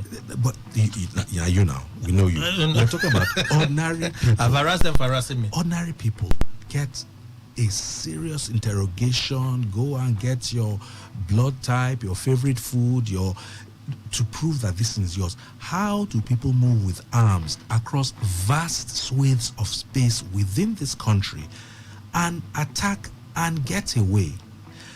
Existing technology with drones could allow you see conglomerations of people based on the carbon dioxide output that human beings do, and thereby preemptively stop them from attacking. If people are gathered somewhere planning to attack village X, if you have a drone, I'm not talking about high-tech military drones that travel across continents, even some prosumer drones, not the cheapest ones, but middle, can go high enough, spot them, then give directions to our army and police on the ground. I'm not an expert, and if even I can come up with that elementary suggestion, I think it's well within the capability of our security trained personnel. So the question is, why is that not happening? And why are we losing our valuable Nigerians with tons of dreams and potential? Every one of those 100 and something people that we just heard about, or almost 100 people, was potentially the discoverer of the solution to cancer. But they're gone now. And also the potential of another terrorist. That's possible, but they would become terrorists maybe if they felt aggrieved. Now, the ones that are survivors could go the wrong way because they felt unsupported by their country. Mr. Ndukwe, we used to have this narrative that the reason why we didn't see force on this terrorist group was because they are Fulanis and somehow the president just refused to wield the big stick. But we have a new president. I feel it may be too early in the day for us to expect that he will contain the menace of these terrorist groups. But still, a lot is expected. Like you said, don't have pity for me. I asked for this job, and I'm going to deliver on the job. Does this seem like in the first 1 week, there is a retinkering, perhaps a new wave of push and force from our security agencies to stop this group? Kelly, you remember last week, we asked about what seemed like a law in this killing. Yeah. You remember whether it was on Wednesday or Thursday? We talked about it. I said my answer was just like it was during elections, that we did have much killings and all that. So the people may be on the sideline watching what could happen. And also during the currency change, kidnappings reduced. Sorry. You see, I don't think Emmanuel Ndukwe will agree that it's too early for Tinubu to act on this security issue. The reason is simple. You see, any other person could give us this excuse. Tinubu was the national leader of APC. And he's still APC in government. But he was not the president. I have not called him president then. As a national leader, whatever designation they think they were giving him, while the president also is there. Is the president the state leader? I don't understand. Whatever be the case. But Tinubu was...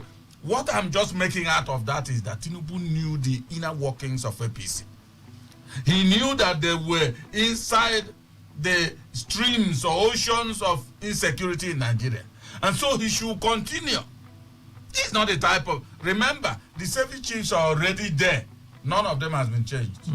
The Senate has confirmed them. And so it's a matter of meeting with them and say, if things are happening this way, can you people devise a means? Let's look at it. Even in 3 days, if we are to be a nation as we claim to be. Would they do something different in 3 days?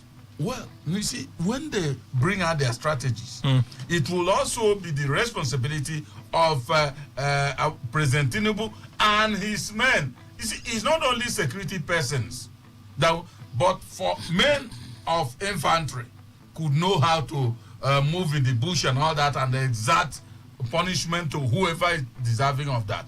But there are humans who are civilians who also have experience, who could volunteer contributions on how to handle these issues. But when you allow it because you are too early, that means what if they keep on killing within this first week of his administration to the point that Nigeria is run across and they kill a lot? Would we give him accolade? The answer is no. I particularly will not give him accolade. See, I don't know what is going on. And remember what I said. I don't know. You just mentioned somewhere that they said their armored tank APC. Good. Was not in order. Was not available. Thank you very much. Kelly, nobody could go after a criminal with bare hands. Nobody. Whether you were trained or not, that you received training on all these kind of combat activities does not make you a bullet vest. No. You are still a human. Piam, you will die. And so, who knows? The authorities only themselves know whether they are arming our armed forces the right way. Because remember in the Northeast, we heard some time ago, the insurgents, that they were coming with more sophisticated weapons and all that. And our men were I don't know what they were sending them. Is it to go and use bare hands and then embrace the sophisticated weaponry that they were coming? I don't understand. So what I'm saying is that if they are giving them all that they require, we cannot forget in a hurry that they talked about Tucano jets. Whatever politics America is doing and all that with them, the Tucano jets, are they going to be there? And people are dying like this. The bandits are killing people. It's not that there is mercy from their own part. I don't know what is going on in this country. So I will just blame everything on government, whether federal and state. But this is on federal because exclusive list. That's where it is. Okay. If you have it there, and you should ask. Tinubu said, don't show him mercy. He requested he said it's been his long life ambition. And here he is, the president, commander-in-chief of the armed forces. What is he waiting time for? Okay. As they have started in Zamfara, Sokoto, all the rest of them, they will be moving south. All right. We also have in the studio Chief Lovedale Okere, JP, social political analyst, community leader living in Riverside. Good morning to you, sir. Good morning, Kelly. Okay, so we're getting reports. We have conflicting reports about Tinubu's main men, the strong men, and there's back and forth over Dambazua for National Security Advisor, and then you have Ribadu, new Ribadu, a retired police officer, and then some persons are already making a strong push for Ribadu as National Security Advisor to President Bola Tinubu. The reason I'm sitting with this is the person he appoints into that position, is he going to help in terms of the strategy the government would develop in containing this growing security scare that we have in parts of the country? Could that be where the answer is? Chief Okere. These questions that President Tinubu alone must be ready to answer, because he is the man at the helm of affairs now. But since Tinubu is not here, the only thing we can do is to suggest to him, if he's hearing us, and also remind him that he has millions of questions to answer about security. I want to agree with Emmanuel, who said that President Tinubu, who inherited whatever he may have inherited from Buhari, is aware of the situation of the country, and was part and parcel of APC government. The only thing we can excuse him for is that he was not in charge. But as a leader of the party, he knew all the problem. He knew everything that that is being bequeathed to him. He knew what was happening in the security sector, and I'm sure that he is prepared. And the issue of Nuhu Ribado, Dakwamba, or whatever, is a normal thing in politics. It's a normal scrambling. The only thing that makes it different is that these are a set of people that are coming to handle the most challenging parts in the country, security. So it's a little different. It's different from other normal appointments. This one is something that has to do with security. So I'm sure that Tinubu himself should have a strategy. So he should know among the guys the person that is better to be given such position. So this problem is something that is normal among politicians, especially if Nuhu Ribado is qualified, if Dakwamba is qualified, if there are other people that are also qualified to handle such position. Then it is left for Tinubu now to employ one person or to appoint one person that he think that share the same vision with him on how to tackle this insecurity. Is the composition of that team important? Very, very important. The composition is very, very important, because you must, if you appoint somebody who is not in tune with your own vision, with your own line as contained in your manifestos, the person will come and mess you up. So Tinubu should have known that, look, just like somebody said here about the triple report of policies of the areas you should pay attention to. The president, which has to do with security, economy, and rule of law. So he should know that if you get it right among these three things, Nigeria would have been better off 80%. Every other thing now can fall in. So Tinubu himself is the only one who will answer these questions here now. He's fine. Last week when I came here, I said because security is the number one, is the priority of every government.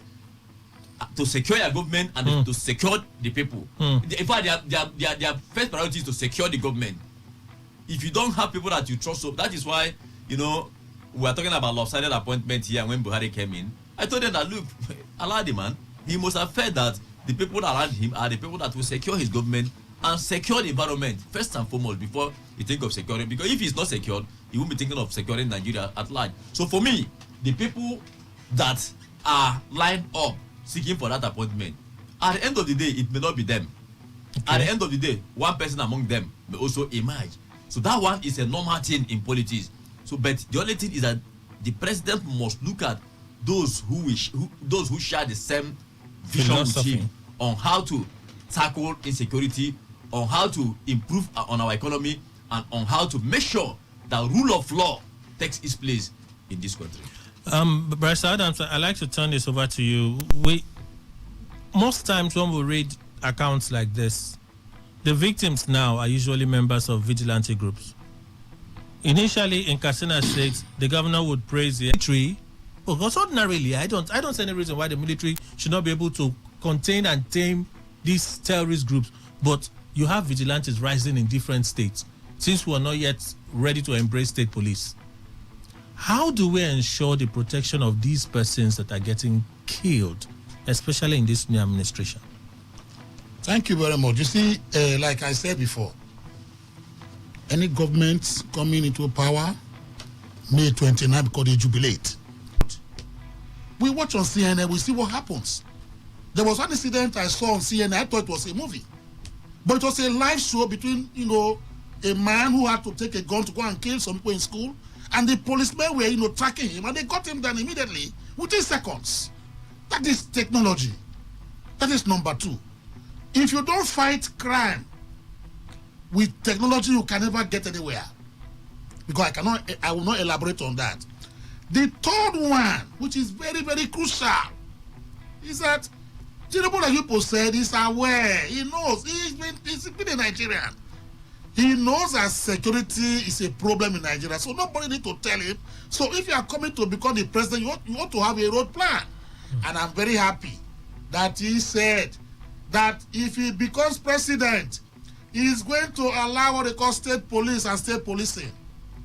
Now, do you know the vigilantes that they kill every day, anywhere in the world, anywhere in Nigeria here, ought to be intelligence chiefs in their villages and locations. Whereas the Nigerian police and other security agencies, ought to come to them and they will not lead them to where this people is. They now take down those terrorists and whatever. The reason why the terrorists, when they come and the vigilantes resist them with lesser power, firepower, is because they will go back and regroup and know that they know the kind of arms that the vigilantes carry. Vigilantes are not allowed to carry the assault rifles by virtue of the Gun Control Act in Nigeria here. That the president is the one that is going to give you license for you to buy an AK-47, for instance. That is number 3. The third one is... Meanwhile, the terrorists are getting it from the black market. You understand? Some governors were clamoring that we know where to get these guns. They know where to get these guns. With money, you get your AK-47, equip your vigilantes, they will resist. But that is not the issue now. What I'm saying is that the crucial aspect of all this thing is this, which Nigerians have been glossing over and politicizing, is that Section 214 of the 1999 Constitution must and shall be amended, or must be amended by this particular 11th or 10th National Assembly. What am I talking about? Section 214 talks about formation of police, that there shall be only one Nigerian police force, that no other state, will do what? Set up their own police. It has to be amended. That is number one. That's the fourth leg. The fourth leg. The fifth one is that how many men are say, the PSC chairman said that Nigeria has about 370,000 Nigerian policemen. That is active ones on duty. And out of the 370,000, about 213,000 are in what we call VIP and VVIP, the guards. How can you tackle in a country of 250 million people that you have out of more than half of your police force guarding businessmen, guarding politicians, guarding whatever the case may be? As I speak with you, driving to your place from my place, I never saw a policeman on horseback. I never saw a policeman on bicycle. I never saw any policeman around this vicinity, trying to monitor things. See, security is not something of witchcraft or what they call. Nigerians must live up to expectation. So Tinubu has said that he's going to decentralize police. What is he waiting for?